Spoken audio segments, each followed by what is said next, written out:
Talking about amnesty and media looking the other way once again. My frustration is now we got conservative media looking the other way and thinking that it's appropriate now to go out there and, I would assume for John and Ken, to attack Meg and think it's cute. It plays toward that wonderful angle within the GOP, of which I represent. It grabs some attention and ratings. But, we call ourselves around here intelligent conservative talk, not just, bangers of pots and pans to get attention. They had a shot yesterday with Mr. Brown. He flipped himself. Well, I personally believe in driver's license, but as AG I don't. Well, I personally believe against sanctuary cities, but as AG I don't. And then he described amnesty, and they were all happy to have him for 5 minutes on the show. I've put in 8 phone calls to the Attorney General's office, and we cannot get the Attorney General to call us here, so I'm wondering what's going on. And this is nothing to play with or sneeze at. Makers, takers, future of the state. I'll say it again. In 5 or 8, you pick a number. I think George Will is correct. If Fiorina doesn't defeat Boxer, if Brown becomes governor of this state, it's not just going to be Brooklyn that's $2 billion underfunded as a city. Oakland, Brooklyn. And it was Jerry Brown who sat down first in the late 70s who created all of these public employee contracts and pensions that right now we have a city manager in Bell who gets to resign after being caught stealing $800,000 on the taxpayers' backs, and now he can walk away, and because of the contract, we have to pay him $600,000 a year. And there's nothing we can do about it. And so it's fun to say, well, Meg's pandering. She's doing this on immigration. She's doing that on immigration. It's the same old, same old. And, all right, if that's your opinion and you want to ask Meg to come on the show, great. I'm sure she'll come on the show, John and Ken. But then when you are delivered Jerry Brown on a silver platter, Mr. Nazi name-calling individual himself, Mr. I don't want to go to Sacramento and rock the boat, and you ask him about amnesty, literally amnesty, and he offers you red meat amnesty, and you look the other way? I don't get that. And if you own a business today, that should bring a lot of passion out of you. Because the representation of my frustration is for the private sector, not to play games for ratings.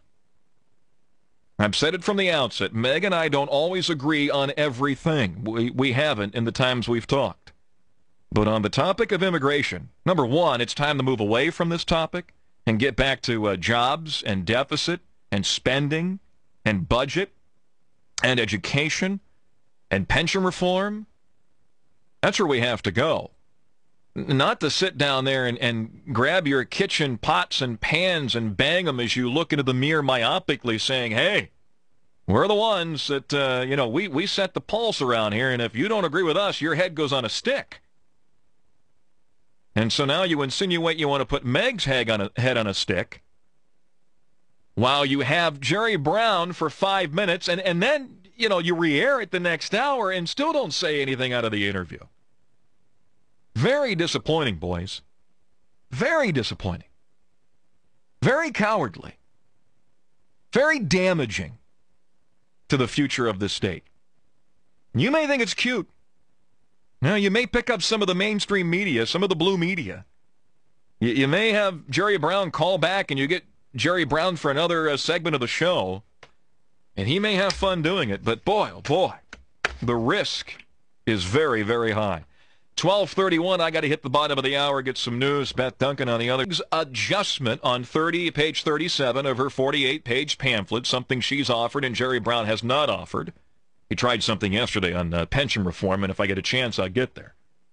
But you can't expect business to be 100% responsible to vet the documentation of those who are applying for work right now. Now, there's some level of you have to provide documentation, you have to copy the documentation, driver's license, social security card, whatever paperwork that might be asked for. But I've talked to about 4 or 5 business owners who are simply saying, hey, you know, I do landscaping, or I'm in ag, and I know I have a staff of 50 and I got a staff of 80.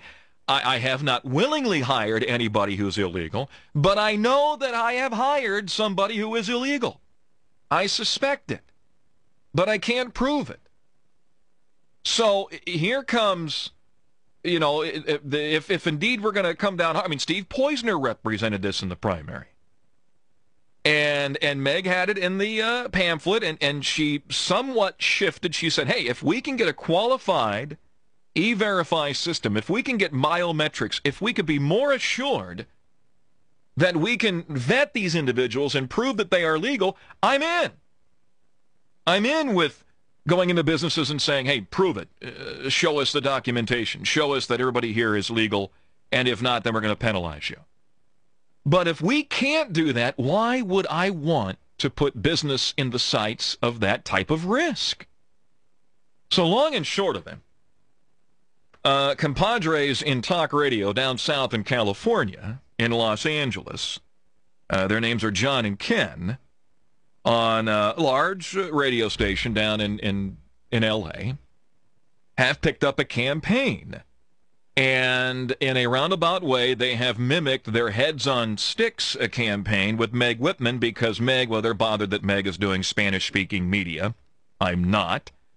They believe that Meg is pandering on this issue of immigration, her stance in Arizona, her stance on 187, and, of course, moreover here, the shift or the flip-flopping over vetting people when it comes to hiring them for business. So what they have done is they've gone on a tangent again. They're banging the pots and pans in the middle of a very serious gubernatorial campaign for the future of California, John and Ken.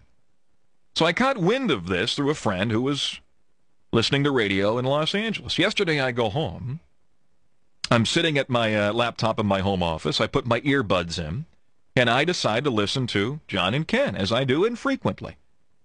And they were talking about, you know, Bell, the city, and doing their tirades on that issue. And they were correct and right. And, you know, I'm pretty much cheering them on here from Sacramento. Out of nowhere, Jerry Brown calls him. Jerry Brown calls him on the fly to talk about his open investigation to the city of Bell. Because wherever Jerry Brown can do a presser right now in front of the cameras, he'll do it because he has no money to put any ads up. And he is literally using the AG's office for his campaign. But I digress. So, I'm listening, and Brown comes on the show. John and Ken begin the back and forth with Jerry Brown. And out of nowhere, Jerry Brown describes amnesty. Literally. I mean, top to bottom, amnesty for said 12 or 14 million people who are inside of the country, which includes the state of California, illegally. And so I'm waiting for, you know, this is John and Ken. This is the Venom firebrand type of talk radio that if you say something wrong, it's your head on a stick, and we're going to go for you and just berate you. So I'm waiting for this to ensue, thinking, oh, man, Brown stepped in it now. I mean, at one point, Jerry Brown said, get this, on the show. He said, I'm against driver's license for illegals. That's what Jerry Brown said. But yet, as Attorney General, I represent the fact that they have the right to have them. Jerry Brown also said on the interview that he is personally against sanctuary cities, but as AG, I don't see him doing anything about San Francisco. Nothing at all. So if Jerry Brown personally thinks that those who are here undocumented should not get driver's license, where is the Attorney General going up and down the state of California investigating this? Or does Jerry Brown personally believe something that he doesn't operate within ethically and morally and legally as Attorney General of California? And isn't that pandering? And the same goes for the sanctuary cities. So I got my earbuds in. I'm just sitting there waiting. Just waiting. And Jerry Brown comes on the show, and he leaves the show. And nothing is said. It's, well, Mr. Brown, we appreciate your time. Would you come back? we're glad that you called on the fly, and Jerry Brown makes the comment, well, I survived the Lions